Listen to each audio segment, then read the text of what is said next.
Okay, we're live. Okay. This is the July 3rd meeting of the State Climate Change Mitigation and Adaptation Commission, otherwise known as CMAC, if you want to shorten it a bit, or State Climate Change Commission. I'm Mary Alice Evans. I'm the co-chair with my other co-chair, Dawn Chang. We rotate meetings, so this is my turn. I'm going to let you know that I have to leave at 2:40 for a press conference in the governor's office. So we'll see how we do. And if we don't get finished by then, co-chair Chang will take the gavel. First, we're going to do roll call, and I will, when I call your name, two things: say present and whether you're alone if you're on Zoom.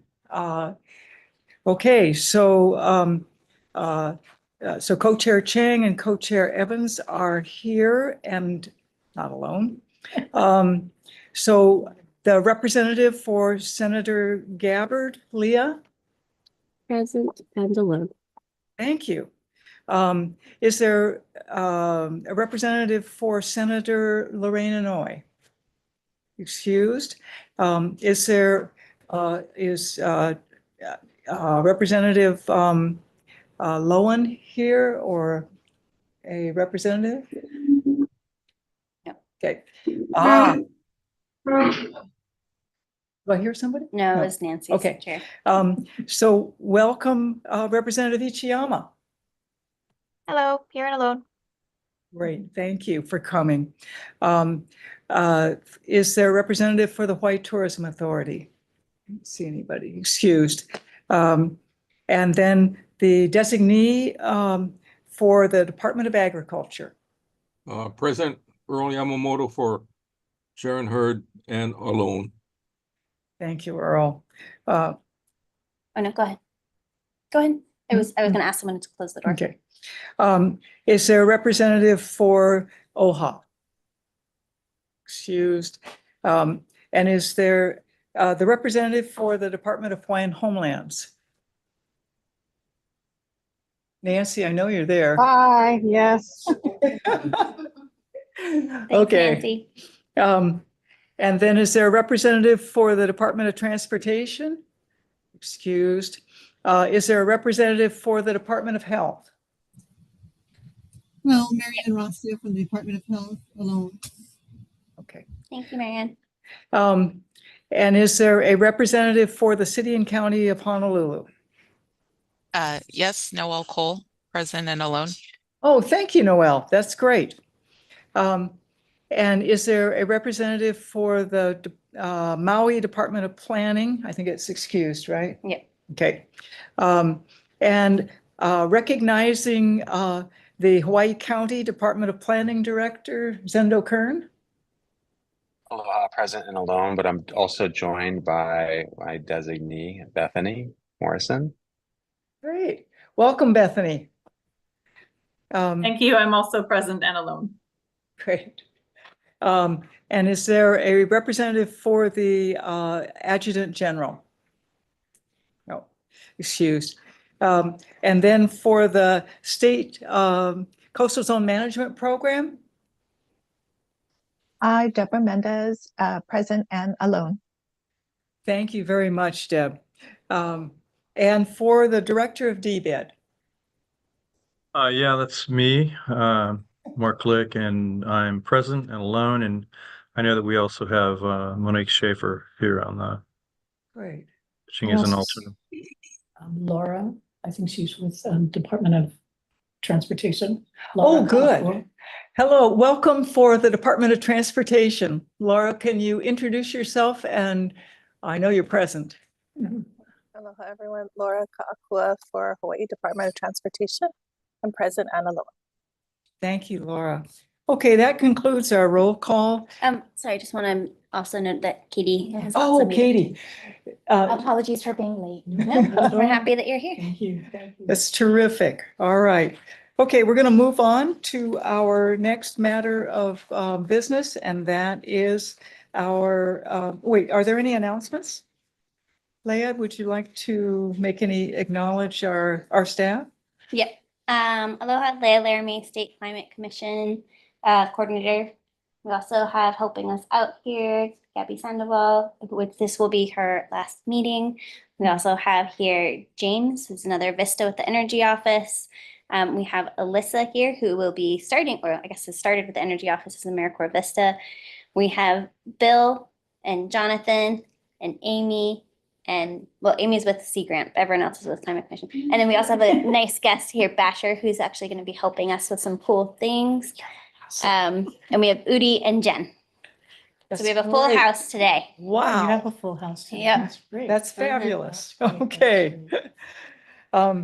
So members, we're going to go on to our June 5th, 2024 meeting minutes. This is an action item.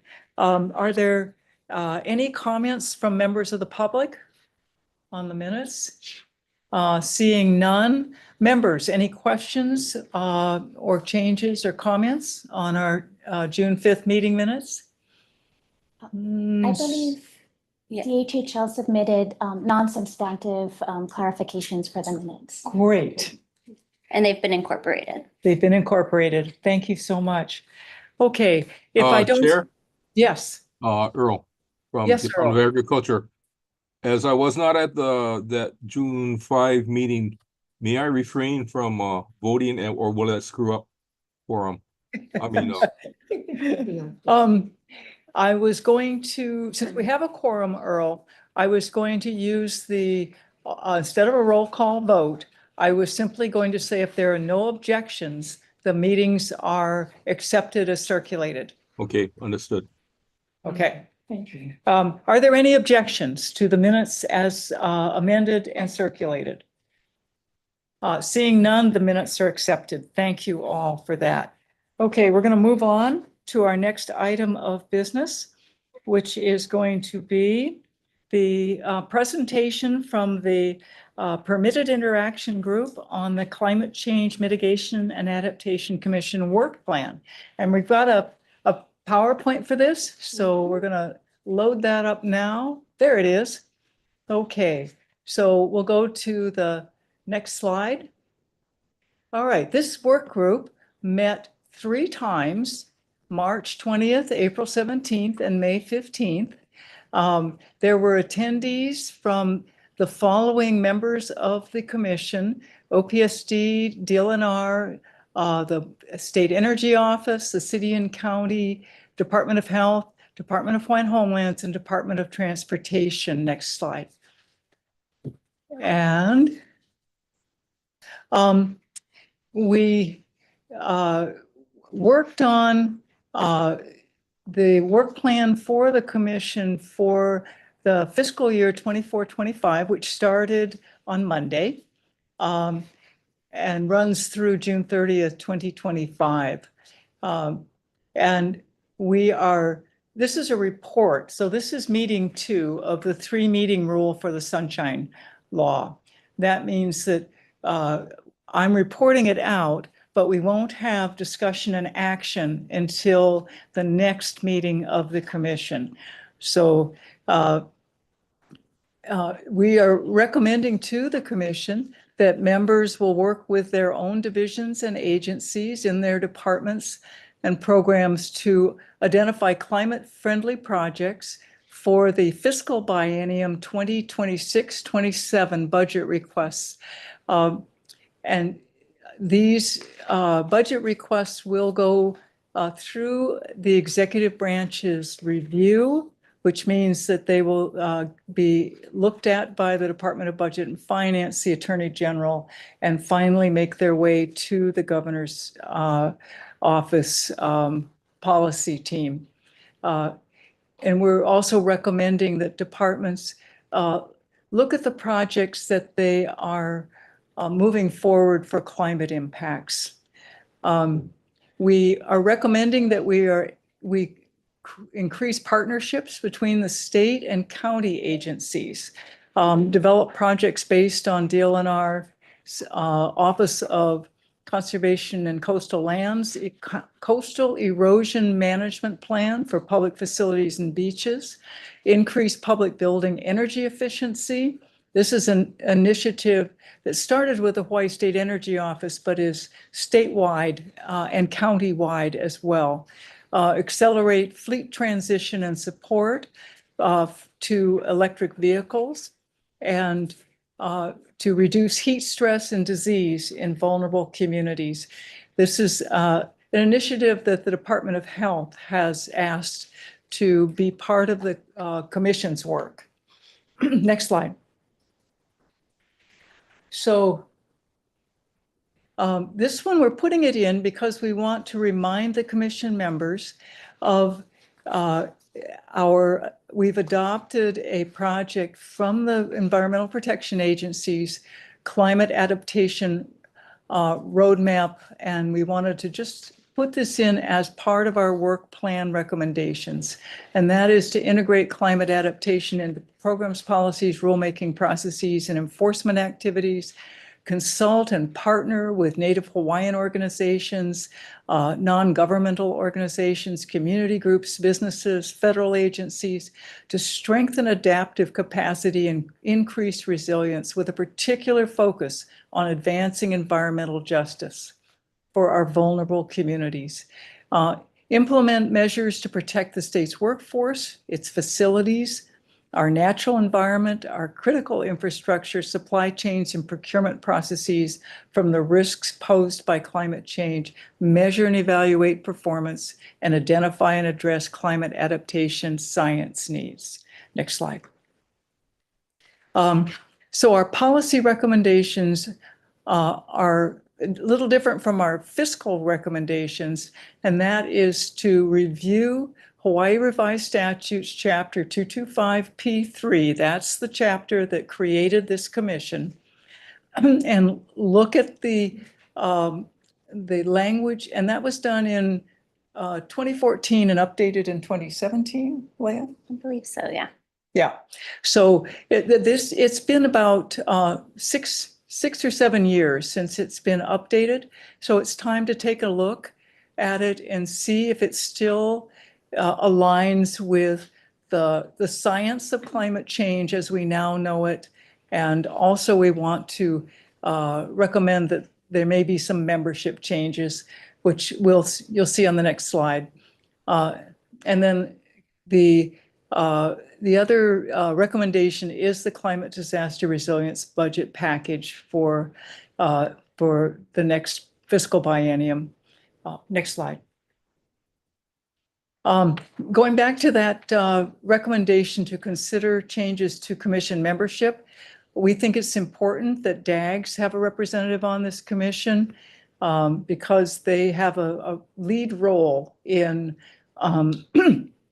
putting in electric vehicle chargers and energy efficiency updates in state buildings and state parking structures. We also want to add the University of Hawaii because the university is a strong partner with this commission. It does a lot of research on climate change.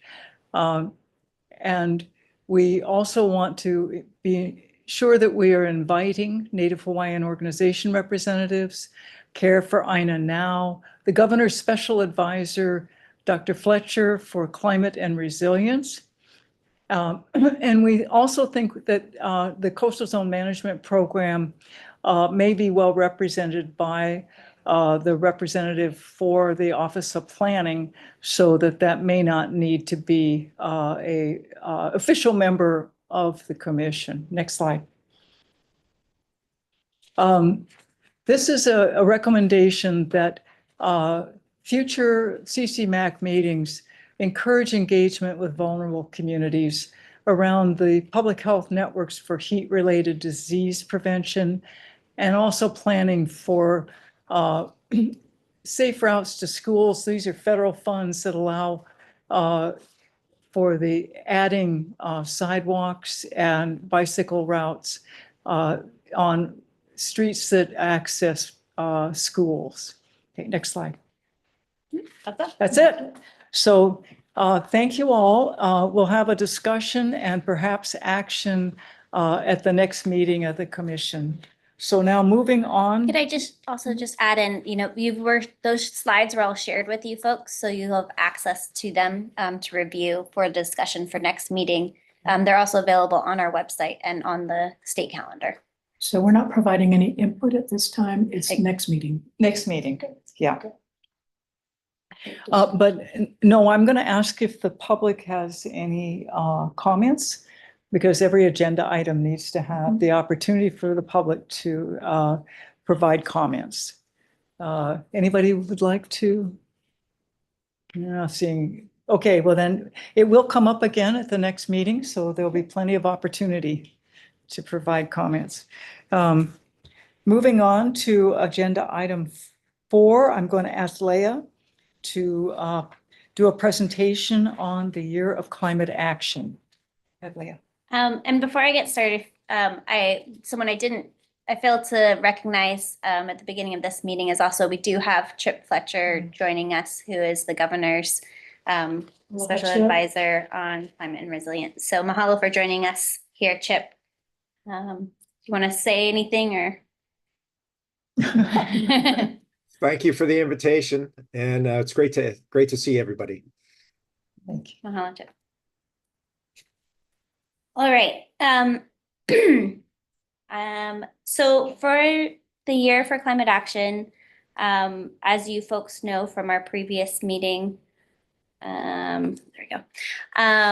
The governor's has approved 2025 to be the year of climate action, subtitled Building Climate Resilient Development. And, this is, I just want to clarify that development is both nature-based solutions as well as, our traditional gray infrastructure here. And what this presentation is us sharing some ideas on what we can do to make this a reality, what this means. But I really would love to encourage as much discussion and feedback from folks on this, because, I'm hoping that this will not just be, a media campaign, but also a platform for us to be able to take more actions together and collaborate a little bit more. Our monthly meetings are going to allow us to have more time to work together to build this out and make this something very meaningful. So lots of feedback is welcome. I'm gonna skip that. Okay, so why do we need this year for climate action? We definitely have recognized, both in the state greenhouse gas inventory and within our decarbonization strategy, the need for more action in order to meet our 2030 and 2045 goals. We also want to highlight the progress that we have made. We know that all of you have taken some great actions in both the mitigation and adaptation areas, and we'd love to highlight those stories and get those out into the community so people can understand what kind of actions are being taken. And again, increase collaboration across state and county agencies on topics like sea level rise, energy efficiency, and fleet transition and support, so EV charging. And throughout, because we want to make sure that we're working together on that, because there's a lot of overlap on those topics and probably more that we can continue to be coordinated on. And then also encourage engagement in our climate action. And we're changing the P from plan to pathway because we want this to fit in line with the year of climate action. We don't want to do planning, we want to do action-oriented pathways. So to encourage more engagement into our climate action pathway. That has not officially changed on anything, but we will be doing that soon.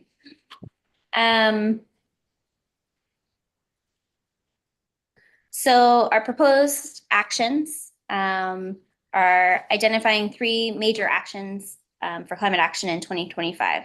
So the idea is that there's probably something that each one of us could identify, or there's 3 things that we could each identify. And if we can kind of take those as our top ticket items of what we can achieve in 2025, I think that would be a very powerful message to show that we're leading by example.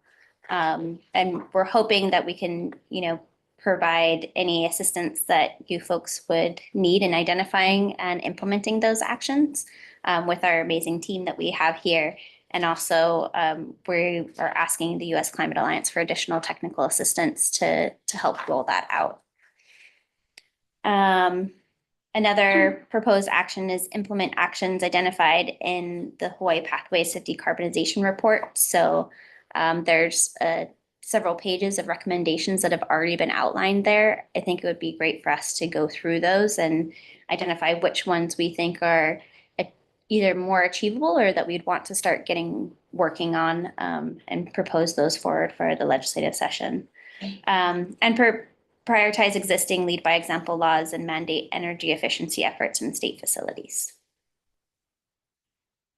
So, thoughts on said proposed actions? Okay, members of the public first, are there any comments or input or questions for Leah? And I'll just clarify that this is not the end of the presentation. This is me encouraging discussion and not going through the whole presentation because I know sometimes our brains go to the next topic and not all of it. But I guess the real question here is for folks, do these proposed actions sound achievable? Do they sound enjoyable? Do we like them? Do we hate them? Is this something we all want to do? Members.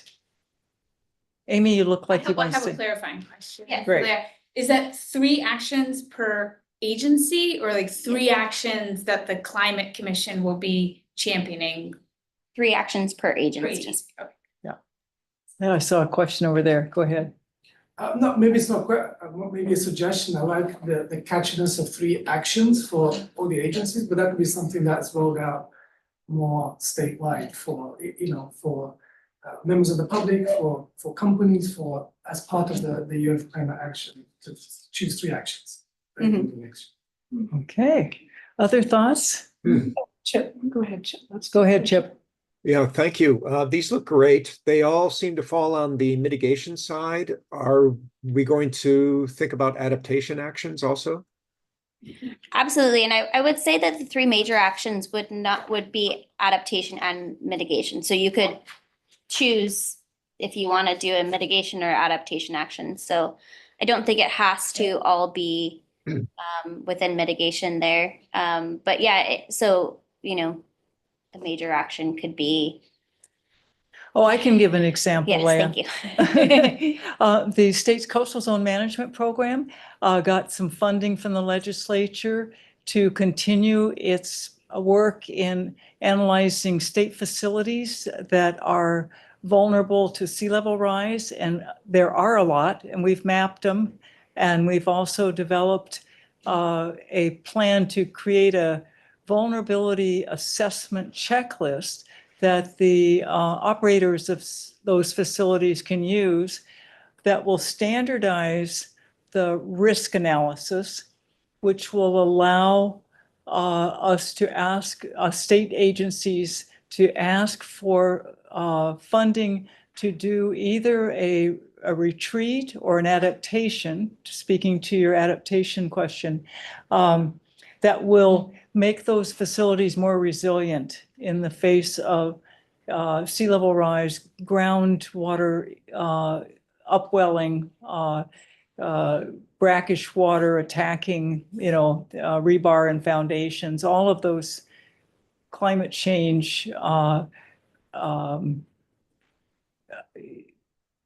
things that are going to make it harder to keep our state facilities safe. That sounds very powerful. Yeah, that's a great example. Thank you. And we hope that happens on the private sector side as well. But the funding is just for state facilities at this point. Okay. Any other thoughts? Dawn? No.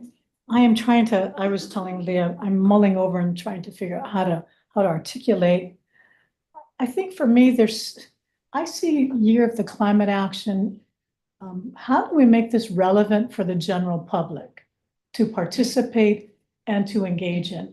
And when I look at what our proposed actions are, it really, it is targeted towards government agencies. That's true. And I really think that we need to, as we've seen in Lahaina, climate disproportionately impacts communities. And I think we have to find a message, or we have to appeal to the general public. One, the realities of climate change. It is here. People are feeling it. And how do we somewhat take advantage of the lessons that we've learned from, for example, Lahaina? And how are we preparing our residents to be more prepared? And it is inevitable. Climate is here, and it's going to impact all of us. So I was hoping to see that part of our strategy would not only be how do we engage with government entities or private sector, but how do we really make this a campaign that engages the broader community so that they participate in this process with us and they feel like they can make a difference, so that they don't feel so helpless that all they see is that they're being impacted. And I to be honest, I don't know how we do that, but I'd like us to really think about that, because it reflects upon me, Mary Alice's discussion in the work plan. It is engaging communities. It's making it, how are we addressing environmental justice issues? And so I'd like us to challenge all of us to think about the audience for climate action should be geared towards the broader community. I don't know how to do that. I don't know what that means, but that's sort of my my quandary with utilizing this year of climate action so that we can engage the broader community in this process. I can add Go to ahead. that. I really appreciate that comment, because I think that also, if each agency identifies 3 major actions, then it might be more of a reporting out and awareness exercise, which is great, but it's not necessarily, they're likely to be things that the agencies are already doing, and it's not necessarily a collaborative exercise. So I think maybe thinking about how to group them thematically and have some sort of messaging around them for the public might fit into what Chair was just talking about. Thank you, Noelle. Yes. That's totally agreed. Other I saw members? Laura's hand up. Laura? Hi, Laura, everyone.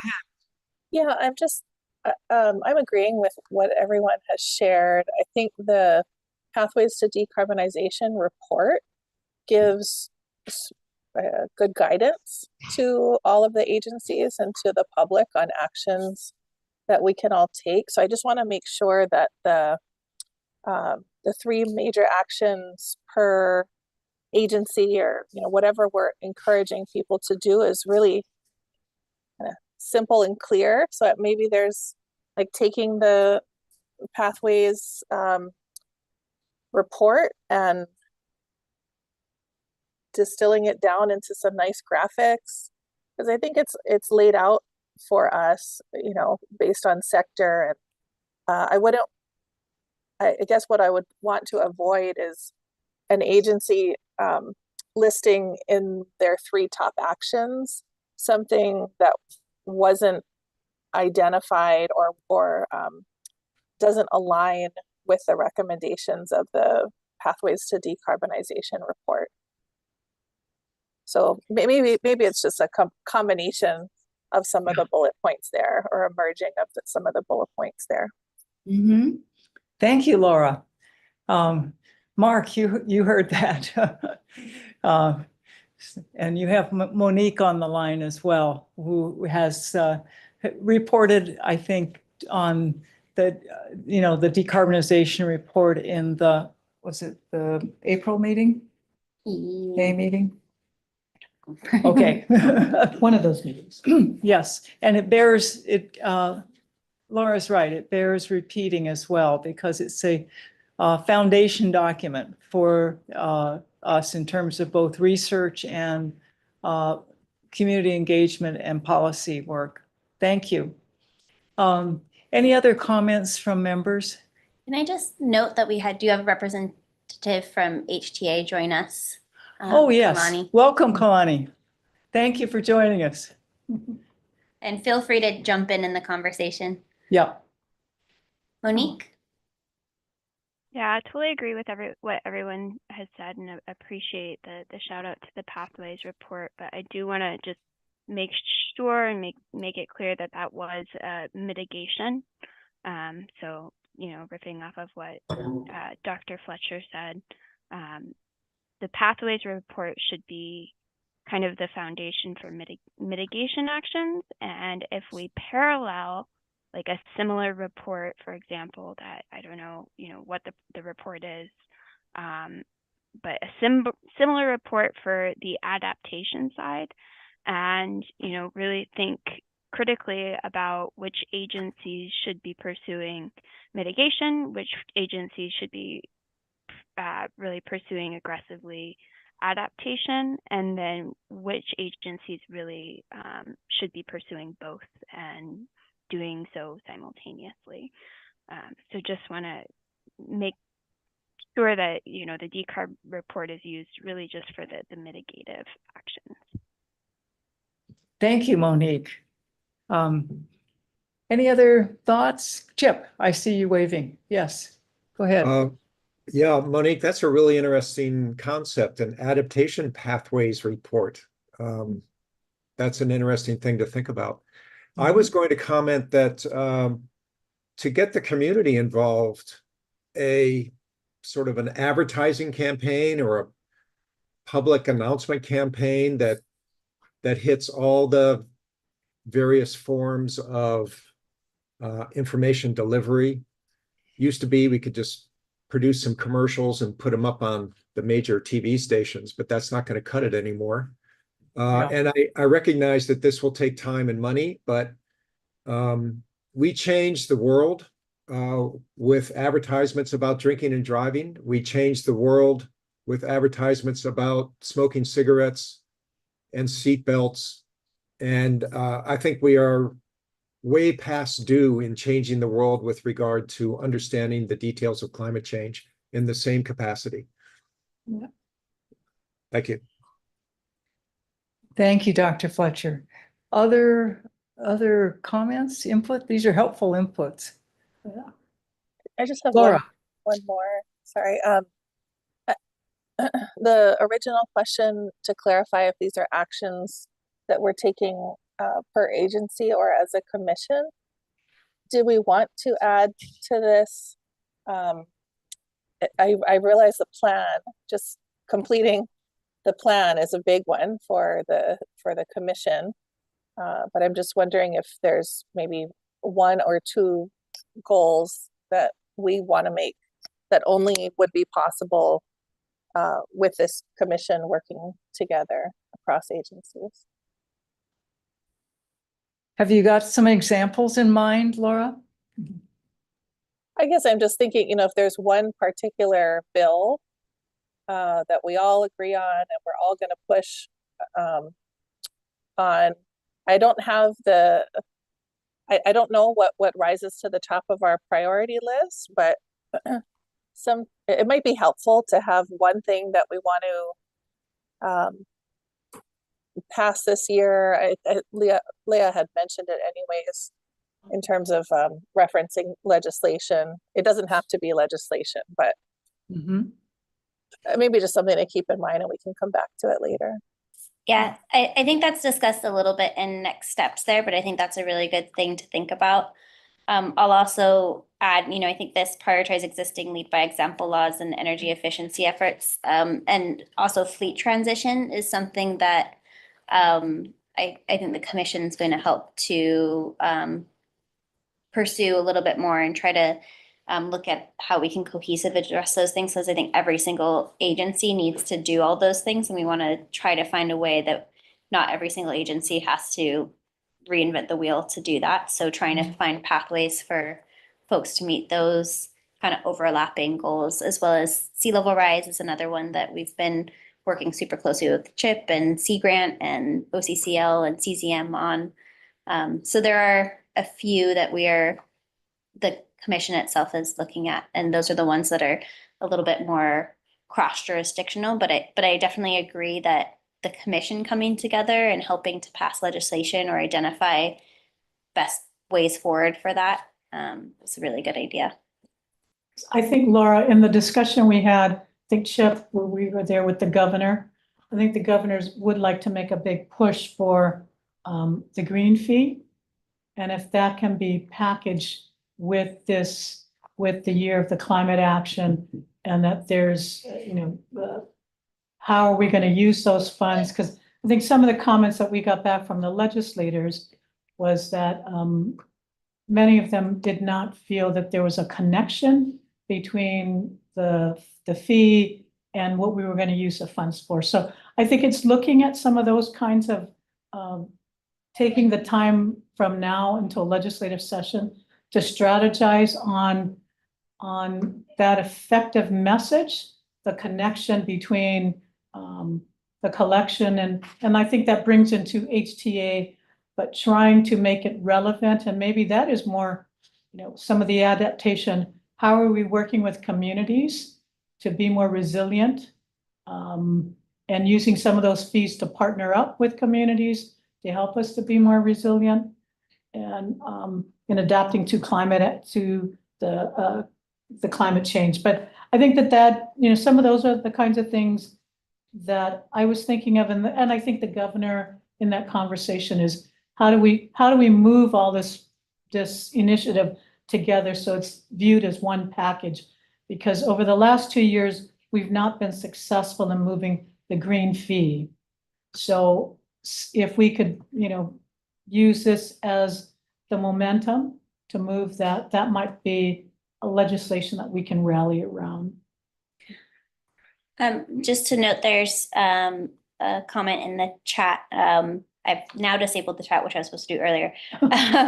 But from Chip Fletcher saying green fee exclamation point. And then from Kalani saying HTA would prefer a user site specific fee. Yes. Kalani, I don't know if you want to expand on that. Yeah, just briefly. Thanks. Aloha, everyone. Sorry, I was a few minutes late. HTA's position on the green fee is that a user or site-specific fee is the way to move forward.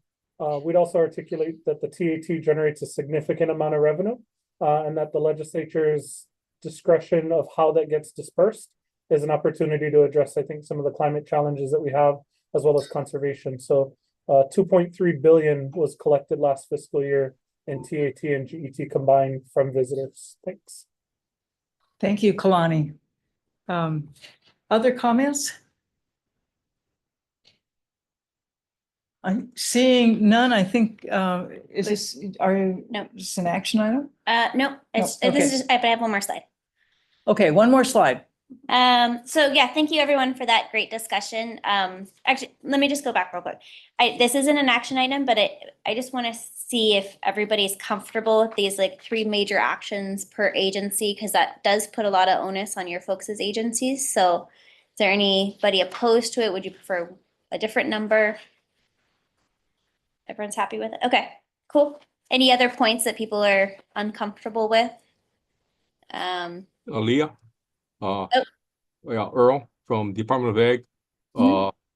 Maybe identify up to 3 major actions. Okay. I mean, the 3 is, like we aren't beholden to producing 3 actions between now and say November of this year. So maybe up to 3 major actions. Thanks, Earl.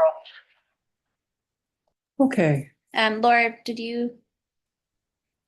I was just wondering, is this just for the agencies represented on the commission, or are we hoping that this would be for all state agencies? That's a good question. All. Say All. Yeah, I mean, I think, All. yes, if we can Yeah. encourage the governor to encourage all the All. departments, Great. county and the mayors as well, to encourage, Yeah. it's, yeah. Okay. All right, great. Well, thank you, everybody. So next steps. I mentioned before, we're requesting some funding from the U.S. Climate Alliance to provide technical assistance to the commission to help build out this kind of campaign, as well as to help each agency to help identify these. I'm sure a lot of you folks have great ideas already, so this is just if needed. And then, an idea is for us to think about is to establish some permitted interaction groups. So this would be on policy, on Wait, they're not permanent. Permitted, yeah. Permitted interaction groups. Budget, state and county collaboration, some other ones that folks might be interested in, so that we can kind of work really specifically together outside of these monthly meetings to discuss them. We won't be able to establish them in this meeting, but we can kind of talk about which ones we'd like to establish. We can get that on the agenda for the next meeting. And then kind of develop a timeline. What I didn't actually also put on this is, as support staff, the Climate Commission will be, writing up proposals for us to kind of approve as a commission, so that, then we can say, like, this is our recommendation, and hope that, governor accepts that, or, putting together policy packages or budget packages, we can propose those moving forward. Okay, any other comments? If I don't see any, we'll move on to our next agenda item, Sorry. More? More. Sorry, the co-chairs have tried to save you time and getting me to keep this agenda slow, but I just want to really make sure that we get everyone's voices in this. So do these permitted interaction groups sound good to folks? Are there any others that you'd like to propose? Would you not like to have them? Because then I'll put them on the next agenda for us to vote on, but I'd like to get feedback from folks on interest in participating in them. Or would you prefer Climate Commission staff to kind of just put packages together for your review? Yes. Which, isn't Is the budget related to the year of the climate action? I think that's the green fee. Oh, okay. Yeah, putting together, identifying different projects and like what funding Okay. could be used for. We can definitely just take this on and not have permitted interaction groups, because Yeah, you do such a great job. I'll be honest, having the permanent interaction groups is a lot of work too. But, Yes. but I want to include your voices into this, so I appreciate that, but you do such a good job. I'll take. Okay, cool. Now we can be pal with this agenda item. Okay, thank you. Actually, thank you so much, Lou. Okay, we're moving on to agenda item number 5. And this is a presentation to the commission on the Mobility Hub report. So that will be Kiana Otsuka is here and will be making that presentation. Kiana, are you ready to go? Yeah, Leah or James, it says I'm not able to share screen. It says it's been disabled for me. They've got it up. Just a Oh, you minute. have it up. Oh, I'm sorry. I don't see. No, no, I don't have it. I'll let you do it Okay. in control, but I just made you a co-host, so you Okay. should be able to share. Great. While I pull that up, I popped into this discussion a little bit late, but I wanted to share that our office, in partnership with the Hawaii State Energy Office, is looking to help DHERD improve state employee transportation benefits to encourage people to use more active and shared modes of transportation, sort of like within like the government specifically, and sort of taking the lead. We have about 11,000 government employees on Oahu specifically. I know this committee is statewide, or commission is statewide. We focus on Oahu specifically at our office, but it's about 10% of Oahu's population. So I think we have a substantial opportunity for us as government folks who care about climate to really influence the way people get around and therefore reduce our greenhouse gas emissions. So Leah or chairs, if that's of interest, I can come and present at a future meeting. But I thought that was sort of related to the last agenda item. So that's all for me on that. But aloha kako, everybody. I'm Kiana Otsuka. I'm the senior. Kiana, just sorry, you're in like we can see all your notes and everything. Oh, okay. I mean, you're welcome to see it, but let me see if I can share. Oops, present. Okay, let's see if that works. Is it now just the slides? It's you're in the presenter window still. Okay, let's try one more time, and if I can't figure it out, we'll let you folks see all of my notes. Present full screen, maybe? Is that better? Yes. There you go. Okay. Full Great. screen. Thank you. Yeah. Yes, so hi everybody, I'm Kiana Otsuka. I'm the Senior Transportation Planner at the Oahu Metropolitan Planning Organization. And today I'll be talking to you folks about the State Mobility Hub study that the Climate Commission and the Oahu MPO and the Hawai'i State Energy Office collaborated on. And so it's sort of the main idea of the study is that we look at priority sites for state-owned parking lots on Oahu for potential mobility hubs. So I'll walk you through our study, and I'd love to discuss this with you folks at the end of the presentation. So first, what are some of our transportation challenges? So why are we looking at potentially putting mobility hubs in place? So as you folks know, a lot of our residents sit in hours of traffic getting to and from work and elsewhere. With our number of super commuters, people who commute more than 3 or 4 hours going up substantially. We've made substantial progress on our electricity, our reduction in fossil fuels related to electricity consumption, but our greenhouse gas emissions have remained stagnantly the same. We've made very little progress there. And a host of other transportation challenges. So those related to public health. I'm thinking about how much our residents spend on car ownership. It's about $8,100 a year on average for Hawaii residents to own and operate a vehicle, and a number of other challenges that we're trying to address with this study more broadly. But I do want to leave you folks with some optimism. I think there are huge opportunities for us to help our residents get around with their cars less. And so this data is from a Climate Commission report completed a couple years ago called the Drivers of BMT and Priority Reduction Strategies report. And in the report, we looked at some data of all the trips taken in Hawaii. And so we know that about 30% of all trips made are under 1 mile, 60% of all trips made are under 3 miles, and 70% of all trips made are under 5 miles. And why this is particularly important to know is sort of in transportation planning, we like to think of those trips under 1 mile as those that we can easily convert to walking or rolling trips. And then those under 3 miles as those we think of that can be easily converted to bike trips. And then those under 5 that are pretty easy for us to make or convert to bus trips. But that's only if it's safe and it's convenient for people to do so. So there's a huge opportunity if we can provide more transportation or safer transportation infrastructure, as well as more services and options for people, for us to help more residents take less trips in their cars.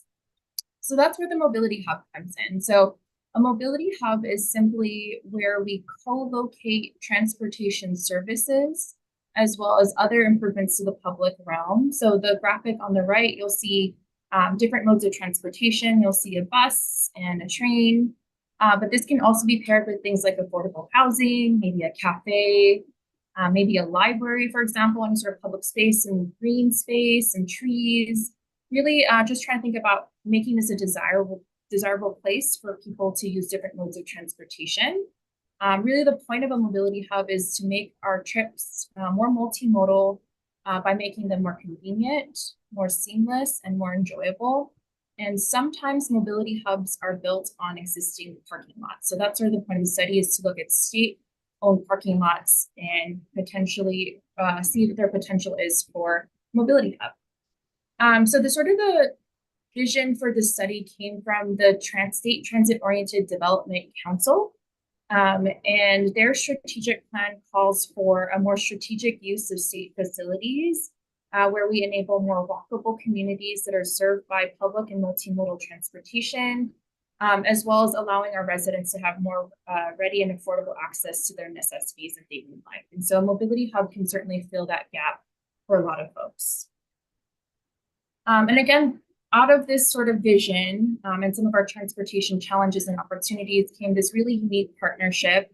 Again, sort of led by the State Climate Commission, you folks, and Leah, and then the Oahu Metropolitan Planning Organization, and then the Hawai'i State Energy Office. So the study was funded by federal planning funds via the Oahu Metropolitan Planning Organization, with the non-federal match coming from you folks, the State Climate Commission, and then the Hawai'i State Energy Office providing staff support for this project.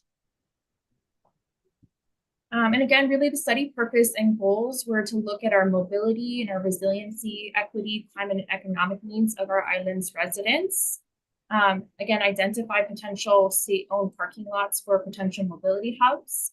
And again, rethinking how we can increase the efficiency and use of our state-owned facilities.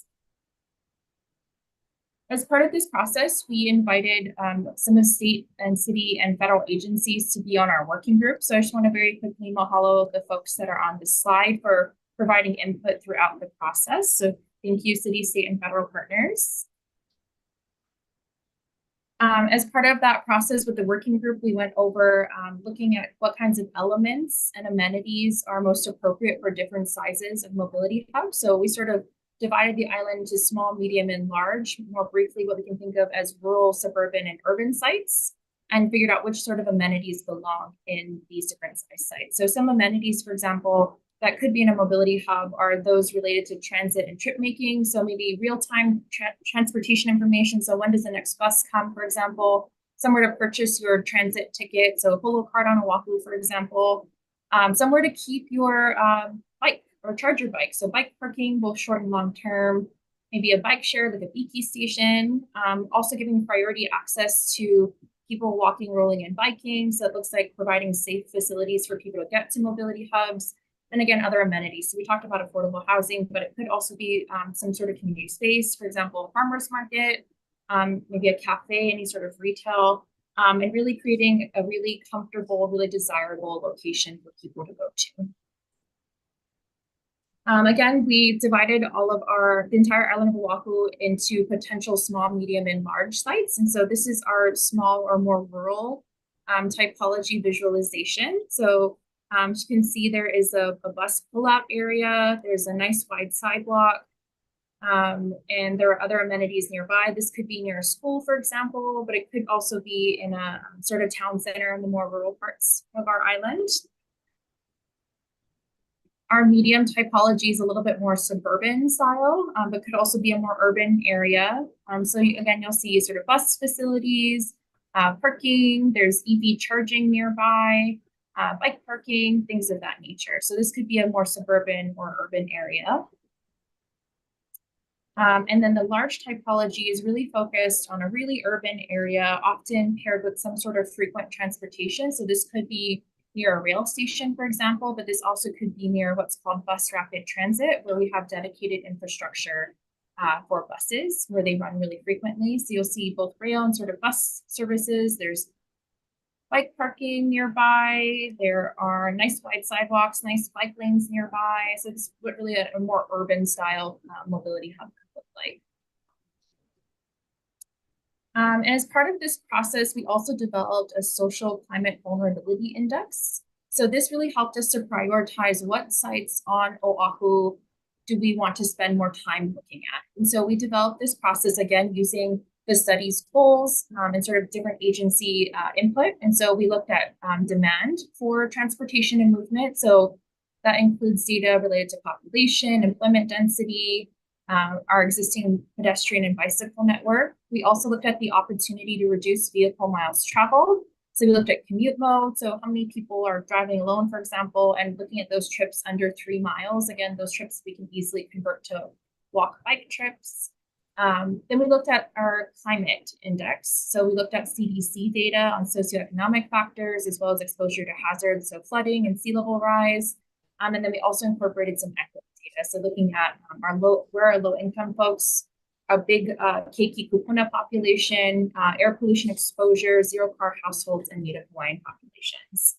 So we combined all of those to then help us identify what areas on Oahu are our highest scoring, sort of high priority sites.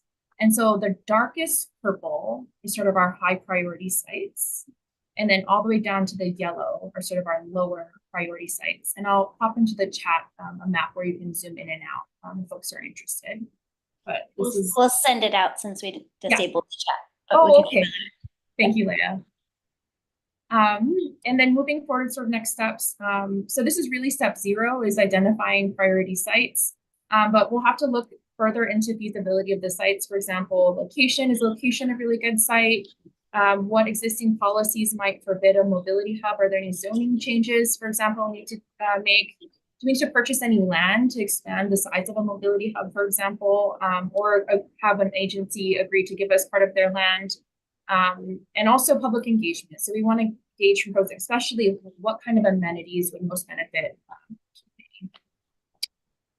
And then here are some potential next steps where the Climate Commission could be involved. So I think the really big one is identifying and coordinating with interested agencies. So I'd encourage you folks to reach out to me and or Leah if there are mobility hub potential for any of the sites that your agencies own. We can then identify funding and leadership for a feasibility study. So there could be funding from the MPO, for example, so the same style funding we use for this study. Could be funding from the state TOD council, for example. It could be a CIP budget item. Really, there are a number of funding opportunities I think we could use. I think there's a lot of federal money right now, and a lot of it's for construction, but we really need to take these prior steps in order to get a mobility hub ready for construction and then utilize federal funds. And then again, once we do get to the construction stage, you can coordinate with us or other agencies for the potential use of federal funding to construct a mobility hub. And this is my last slide, but I just want to open it up for discussion. I don't know if you folks have time, but I'm wondering if there's any other use for the suitability analysis. Again, sort of the climate, equity, density, and BMT reduction opportunity data files that we have. And or if folks want to bring up any sites that are of particular interest that we should be aware of.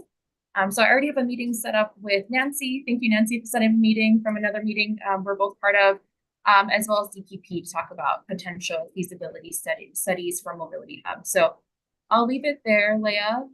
If folks have questions or want to just use any of these discussion questions.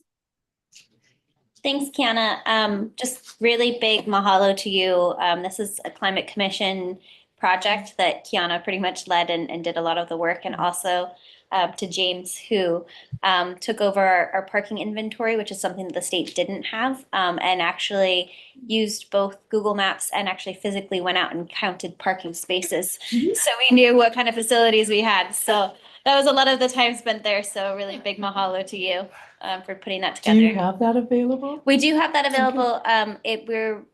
HSCO actually took it on, and they're working with our ArcGIS folks to get that available to everybody. So you can have the nice parking inventory. Yeah, A map. nice map. Yeah. Great. The plan is to make it publicly accessible, Mary Alice. So we're working with your folks' GIS office to make that publicly accessible. So I think in the fall is the plan for it to be available to everyone. Great. Thank you. Chip, you had your hand up? Yeah, that was really amazing. Very welcome. Two questions. Have you done an analysis of future climate hazards for siting these mobility hubs? Not only sea level rise, but intense rain events, etc. And second question is, have you thought about incorporating resilience hubs into the mobility hubs? Yeah, so first question, Chip. I believe we used the sea level rise and flooding data in the Social Climate Vulnerability Index, but I don't think we used heavy rain. So we certainly can consult with you if and when we move forward with the feasibility study of a specific site. And then your second question was about the Resilience Hub. So we invited Dr. Lenentine from Center, I can't remember what the acronym is, Serene, but she runs KCC's Resilience Hub planning. So it's that last, I'm pointing like you can, oh, I can put it in my mouse. Oh, so this logo here. So one of the last pages of the, Leah, did you send the report to the commission by chance? I don't believe I did, but I will Okay. include that with the link. Okay, great. It's on our website as well, if people want to. Okay, great. One of the last pages of the report is, and I can try to pull it up here, is overlaying the state-owned parking lots that are also identified in Dr. Lenentine's work as consistent. So there are like, I think 10 places that are highly identified in our work and also by Dr. Lenentine's work. Or so she runs the Resilience Hub research at KCC. I'm sure you know her, Chip. Yeah, I do. Okay. Yeah. That's great. Thank you very much. Wonderful. Okay. Other questions, comments, input on the Mobility Hub presentation from Kiana? Mahalo. Yes, thank you. Yeah. Thank you. And thank you to AMPO for funding this work. Very appreciative. We're now on to item number 6, our coordinator's update. And I'm going to turn it over to Leah, our coordinator. Mahalo, Mary Alice. Yeah, so your co-chairs made it very, very clear that they wanted these meetings to be snappy because we're meeting so frequently and we want to make good use of your time. So I didn't actually even put it together a presentation. So we're gonna just share a couple announcements. And I'm realizing I just need to pull it up here. So the first being that as part of our climate action, well, not plan, what are we changing to? Pathways. We have a very cool initiative that was really led by Udi here. And that is to do sorry, I'm trying to like share my screen while talking. That is to do an artist in residency as part of our initiative. So to include artwork into what we, to try to reach like a broader audience. Sorry, was not working. Are we gonna have a powwow with art on the walls? No, we weren't necessarily. That would be really great to do a mural. Cool. Yes. Yeah, we could expand to do that as well and get a mural. But Udi, you want to talk a little bit about the artist in residency? Yeah, so thanks everyone. Aloha. Great to be here again.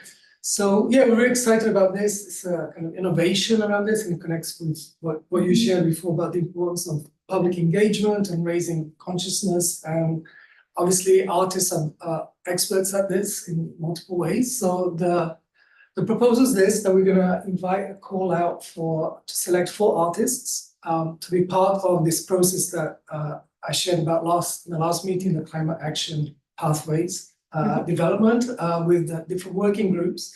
So the artists, they're not literally be living somewhere with us, but they'll be part of the process, attending the working groups, visiting some projects around the state, depending on what island they live in, where we can help to facilitate that. And the idea then is through that process of getting to know more the work that we're all involved in, that they'll come up with very creative and interesting and innovative ways of sharing and talking about these issues of climate across different sectors as well.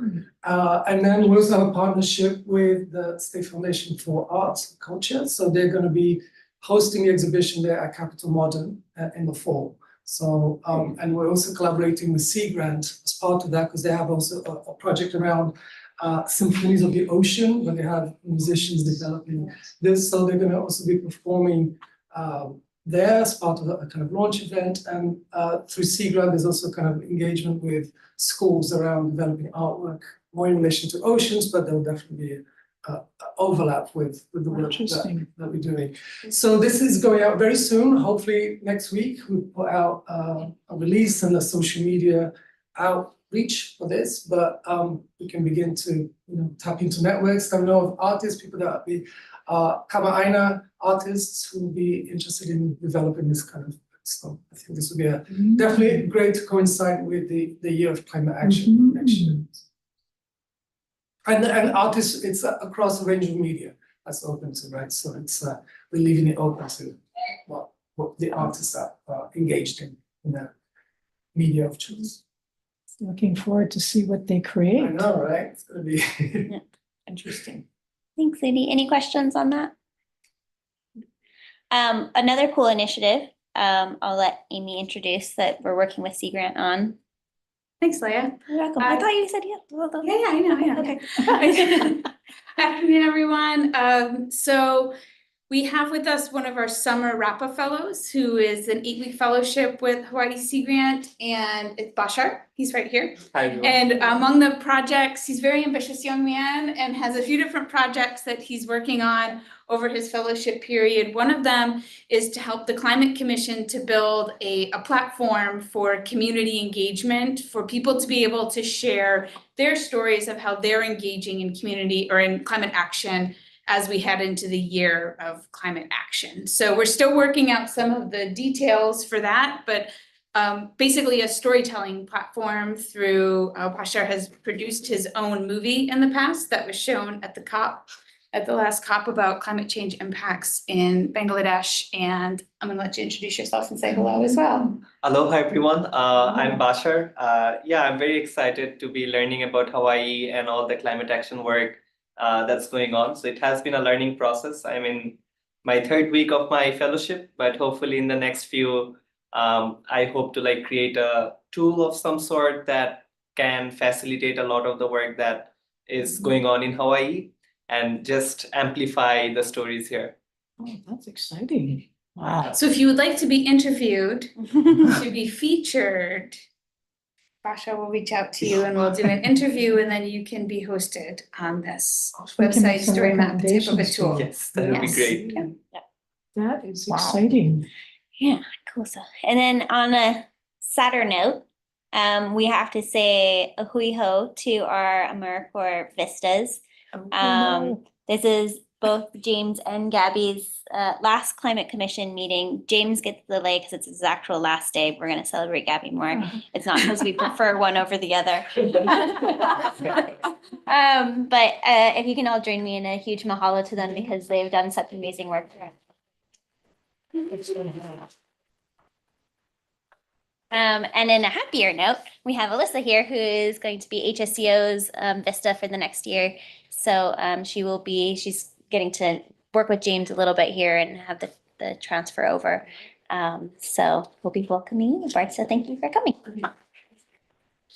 Can I ask James, can you share with us, what was your experience? What did you learn over? What was the best part? What haven't I learned that field? Is that right? Great.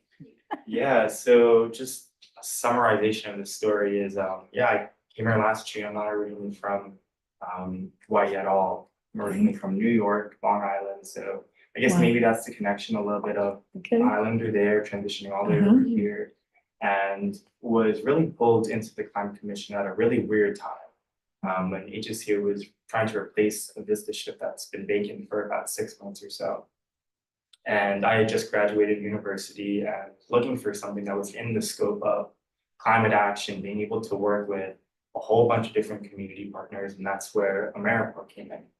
So the pieces just kind of all aligned together, and I didn't even know I was going to be working at HSCO with doing all that climate work regarding the energy transition, and I just kind of got roped up into all of that work. And over the past year or so, I didn't even realize how many steps it does take to reach a greater goal. And it always seems like you're on the never-ending elliptical that just keeps on moving. You're on the Stairmaster and you don't know what step you're on, but you feel like you're getting somewhere, but not at the same time. Yeah. But being able to work with a lot of people that have had such compelling projects that have directly being able to see a lot of those results has been completely not only inspiration, but eye-opening to realize that there are so many different pockets of change. You just got to be able to figure out how you yourself can really step in and fill that void, which everybody is doing to some degree in this room. So yeah, it's been a complete honor to be here for you. Yeah, I'll definitely be in contact with everybody in the future here in Broad. So thank you. What's your all so plans? much. Where you're going next? Yeah, I'm going to be traveling abroad to the Philippines, where I'm going to be doing a lot more work related to coastal resource management. So anybody that's in that field, we'll definitely be connecting in the future to see how in one island nation to another, how the effects of climate change are affecting local communities and people within those communities. That's great. Well, thank you. I know during FestPac, we had some of the island nations talking about the impacts of climate change, that how much they're losing and just their reality. So welcome the fact that you're going to go out there and share some of whatever you've learned here and share that in your next journey. So thank you very much. Yes. Thank you. You want to ask Gabby too? Sorry, last meeting. Yes. Okay. Oh, Gabby's just gonna share. Just Gabby, go ahead. Do you have anything you'd like to share? I don't know. James put it so beautifully. I can't really follow that. Well, then I'd like to personally thank you for the help that you gave to the Permitted Interaction Group on the work plan. Yeah. It was very helpful. Thank you. Yeah. And Gabby's going to be going to law school. So we've already planned for her to come back as our legal fellow when she's finished. Great, thank you. She's also going to be working remotely with us while she's. I didn't know that part. I just came up with that right. You never leave. You just get in a different position. Right. Thank you. All right, that's all my announcements and everything. Well, then we've reached the end of our agenda. And yes. Excellent. So based on Robert's rules, we do not have to have a motion and a second to adjourn. The chair can simply declare the meeting adjourned, and I do so. Okay, Wonderful. Our next meeting is? August 7th. August 7th. Okay. 7th. Yep. We'll be sending out reminder messages, but if you can put that on your calendar. It should already be on your calendar. Okay. Yeah. Well-run meeting. Thank you. Yeah, thank you.